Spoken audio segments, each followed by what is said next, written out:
You look nice. You do. I like your hair. And your top. It's a bit short. Is it from the kids section? I had a body like yours when I was younger.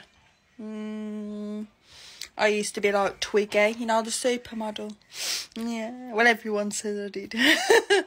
Yeah, but that will all go. All your body will go once you have kids and you get old. Yeah, everything starts to go down. Yeah, you won't have a body like that for the rest of your life.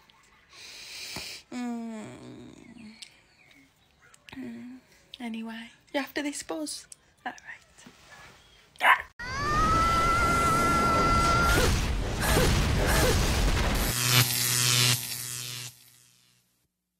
Welcome to The Wall.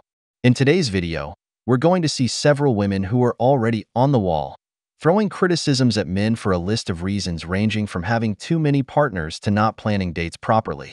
We'll also talk about how some of them believe that, because of the patriarchy, their success is never seen in the same way as men's.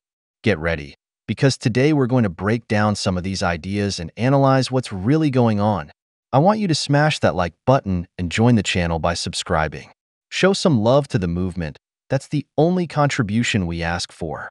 Also, don't forget to share your stories and anecdotes in the comments so others can learn from your wisdom. Without further ado, let's get started. I want to talk to the men that say you can't turn a hoe into a housewife because you really flip that body count narrative to suit your needs. You call her a prude when she won't sleep with you, but a hoe when she will, as if your opinion on what she chooses to do with her body somehow matters. In case you haven't heard, the year is 2021 and women no longer live their lives solely in pursuit of husbands. You can't empower female sexuality when you want to get laid, but oppress it when you want to make a character assessment. You don't want to stay in a relationship without intimacy, but you don't want to get in one unless she's abstained from it. Are we seeing the double standard? And how do you define the word hoe? Is it anyone other than you? 5 people? 10 people? What if they were dating? Is there a universal definition that they only teach the men in high school? Because let's be honest, all we really know is that it doesn't apply to you. Your numbers make you more of a man, but ours make us less of a lady. And at the same time, we have men insisting that we somehow owe them intimacy just because they bought us dinner, all while simultaneously shitting on us when and if we decide to put out. But you can't have it both ways, because if you honestly believe that a woman loses value with each sexual partner outside of wedlock, then why would you willingly do that to her if you have no interest in longevity? It really only comes down to one thing. You want to create the standards, you just don't want to be responsible for upholding them. You want us to respect our bodies when it comes to all those other men, we just don't have to respect them when it comes to you.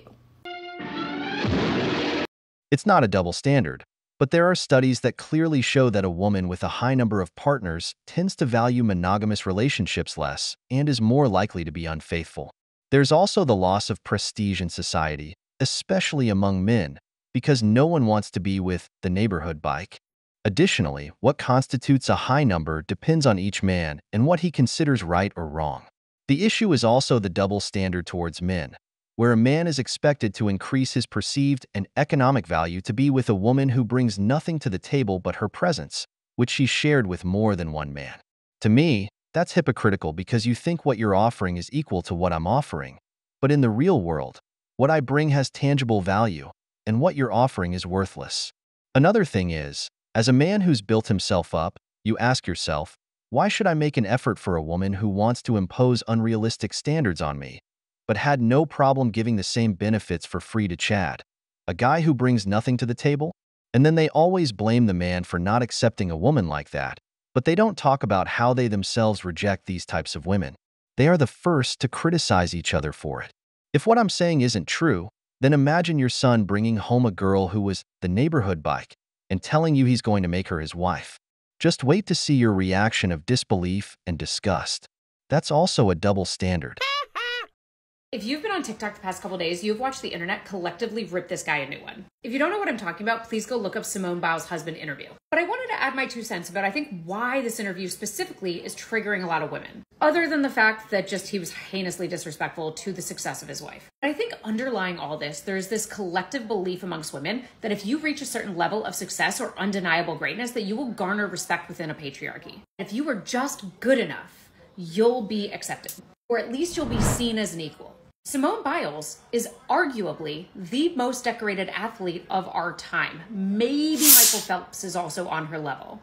But an average NFL player, which this man is not making waves or making history. She is undeniably more successful at athleticism than he is. And his interview, his attitude triggered so many women because it shows that there is no amount of greatness that will make you equal to a man in this kind of man's eyes. The problem with you all is wanting to make men and women equal in everything. First of all, the so-called patriarchy you believe in doesn't care at all about what this woman is doing. It might respect her for being a great athlete, and no one can take that away from her, but for men to actually care about that is a different story. Simone Biles is an incredible athlete. No one denies that. But do you really think being good at something makes you equal to a man in every area? That's the big lie that's been sold to many women. They believe that if they reach a certain level of success, somehow they're going to be seen as equals, when in reality, what they're often seeking is to be seen as superior. No matter how successful someone is, it's not going to change the natural dynamic between men and women. Individual success doesn't define how a relationship should work. This isn't about who's more successful, it's about how they complement each other. And that's the underlying issue. Many women don't want to be compliments. They want to compete and surpass men, seeking validation where they don't need it. If her husband had been praising her all the time, he wouldn't be her husband. He'd be her fan. Okay, this message is for my girlies. So if you're not one of my girlies, just keep scrolling. You know what to do. And I'll wait. Okay, now that we're all here. Baby, you got the juice. You got the juice and the squeeze. Stop acting like it ain't in you, because it's not on you. It's in you. So really showing up being that girl, because you are that girl. Don't let anybody tell you different, baby. You got the juice and the squeeze. What are we talking about here?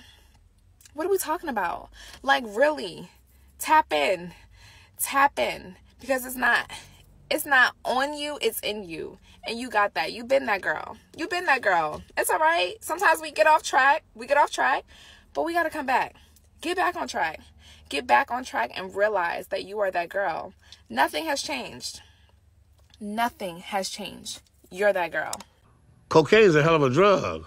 I'm not sure where you're going with this message about how you have what she's talking about, but it seems to me that this is an older woman on the wall leading women down the wrong path. If you understand what I mean, brothers, leave your opinion in the comments. Because I want to be dainty and I want to be femme and I want to be vulnerable and I want to be affectionate. But they're so stupid. No, 100% this, because for a generation of boys who cry out that they want the dainty, feminine princess girls, they really cannot deliver on their end of that bargain then. And yes, I could go down the rabbit hole of arguing because I don't think that men are actually naturally the better born leaders, and a lot of research is coming forward saying that women lead things like companies and whatnot more effectively than men. But at the end of the day, the reason no woman on earth was appalled or moved or shocked at all to men starting their drizzle movement in response to women is because every woman who's tried to date a man on this planet knows that most of y'all are already completely incapable of stepping up to the bat and doing those things anyway. So it's kind of like acceptance is the first step, babe. Yes, you guys are realizing it now too. And a perfect example of this is I re-downloaded my dating apps towards the beginning of this year, and I decided to try and take it seriously this time around and really assess what I was looking for. And because I do have a lot going on in my life and I have to figure out how to fit a man or another person into that, I realized, like, I'm looking for a man independent, doesn't need a mom, isn't looking for another mom, you know, like someone who can actually like take the reins sometimes and like handle things. And my whole life I've been very like independent, very we split the bill on the first date, you know, etc. And I realized maybe like I'm going about this wrong. Men are saying they want like little dainty princesses, and you know what? Being taken care of to a lot of us sounds kind of nice right about now. So I decided that the barrier to entry to getting a date with me would be that you have to ask me on a date, obviously, and you have to plan the date, and I will show up for the date. Since I've downloaded these dating apps, I've talked to a number of men, gone on only like 3 or 4 real dates. Because that's how many men like literally can't even plan a first date. That's how quickly they expect you to start pulling all of the weight in a relationship that hasn't even started yet. For example, about 2 weeks ago or so, I start talking to this boy on the apps. Great conversation, right? All green flags. And then he hits me with like, can I get your number? Let's get off the apps and let's get a date planned. And I'm like, oh my gosh, yes, green flag, green flag. I give him my number after like agreeing to this. I expect him to hit me with some date plans, but he opens up with some small talk and that's fine. He mentions again, like, yeah, we should go on this date. I agree. I say we should go on this date. And then the small talk continues for some reason. No date has been planned at this point, and yet I've agreed twice that we should be going on a date. About a day or so later, as we're talking, once again, he asked me, like, would you be interested on going on a date with me?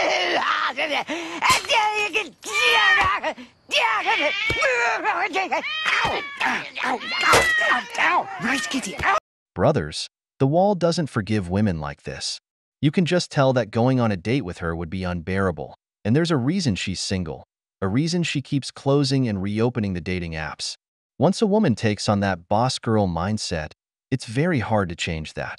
Let me give you an example. Imagine you're a man earning 6 figures, and she's also earning 6 figures. Who's going to sacrifice for the sake of building a family? Who's going to stop working overtime to adjust their schedule to make time for the other? Who's going to bring the softer side to the relationship?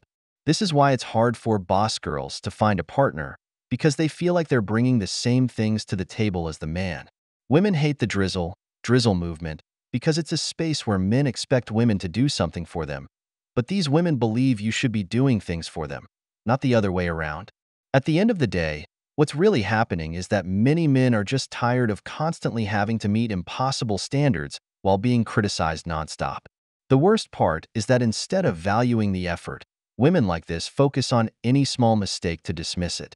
Brother, if she's already making you feel like you have to convince her about everything, that's your red flag. Me, and at this point, like, red flag number 1. Sir, how many times do I have to tell you and reassure you, like, yes, you haven't even asked me out on the date yet, but you've asked me a number of times if I'd want to go on a date. That was the whole point of me giving you my number. So at this point, I respond back, I'm really confused. We've had this conversation already. Like, I've already agreed to this. Why do you keep asking me this, but not asking me on a date? And he's like, right. Oh, okay, my bad. So, like, what time maybe would you want to do it? And, like, where would you want to go? What do you want to do on the date? I just stopped responding at this point because I'm like, sir, you're making me plan this whole date that you're supposed to be asking me on, right? Red flag number 2. So I stopped responding to him. About 24 or 48 hours later, he hits me up. And he took the hint, obviously, and he says, Monday night, let's go get food. I'll text you closer to the date, a location. And I'm like, yes, 100%. Also noted, boys aren't stupid. He noticed that real quick. So Sunday rolls around and he's like, we could go get smoothies. And I'm like, that's a good idea because I like a coffee smoothie first date. But if it's after work, there aren't going to be any smoothie places open. So he and I are pitching ideas back and forth for what to do. And he says, let's go to Crispin Green. And I'm like, okay, I would have preferred like apps at a restaurant or something, but I guess we're getting dinner at a fast food place. A little bit odd, but Crispin Green is kind of nice salads. So sure, I agree to it.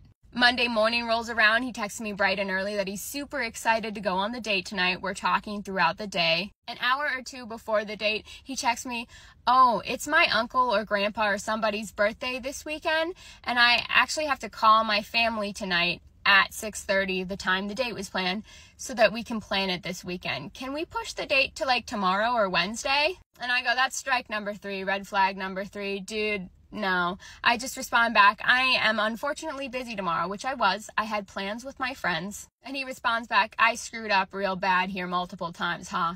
And I didn't respond back to any of this because you did, dude. Like, I had to back you into asking me on the real date. Then I had to back you into planning the date. I'm not going to back you into showing up to the date too, dude. So yeah, many of us would love to be like pretty princesses in a castle somewhere with just like dresses and getting our hair done all day. But if these guys can't even plan a date, how are you going to build us a castle? My life is just easier not having to manage your daily schedule on top of mine. And don't even get me started on the concerns it would raise if we were to have children together. I don't want to feel like the only parent in a house in which I'm now raising my children and also my partner. Brothers, there's something I have to admit the ladies are right about. and that's that many men today are afraid to suggest or lead. They're so focused on being agreeable that they end up asking over and over, "Where do you want to go? What would you like to eat?" This is wrong, gentlemen. If you always let her decide everything, you're showing insecurity, and that's going to put you in the simp zone. In the end, you take her to an expensive restaurant just for her to take pictures, and you don't even appear in them. A man has to lead. That's how it works. And here's my advice. For a first date, I always suggest going for coffee. But don't go to the typical fast food chains. Do a little research, find those small, cozy cafes that aren't part of any franchise but have a nice atmosphere and reasonable prices. Google is your best friend for this. Check the menu, read the reviews. Trust me, this will earn you points with any woman. At the end of the day, if you're inviting a woman out, it's because you want the date to go well, right? But I also have to add that if the woman is playing hard to get, leaving you on red, she's not worth much of your time. You can't determine your whole future based on one bad date plan. Like I said, some women might enjoy you taking charge, while others might prefer to plan things themselves. So, in the grand scheme of things, when it comes to relationships and even raising kids, this whole "who plans the date" thing is really just a minor issue. We've reached the end of the video, but before we go, the questions are for you. Have you ever felt insecure when planning a date and ended up letting her make all the decisions? What do you think about women not being seen as equals by the patriarchy? If you enjoyed the video, make sure to give it a thumbs up, subscribe to the channel, and hit the notification bell. Your support means the world to us and motivates us to create more content. Stay tuned for the next exciting video from The Wall.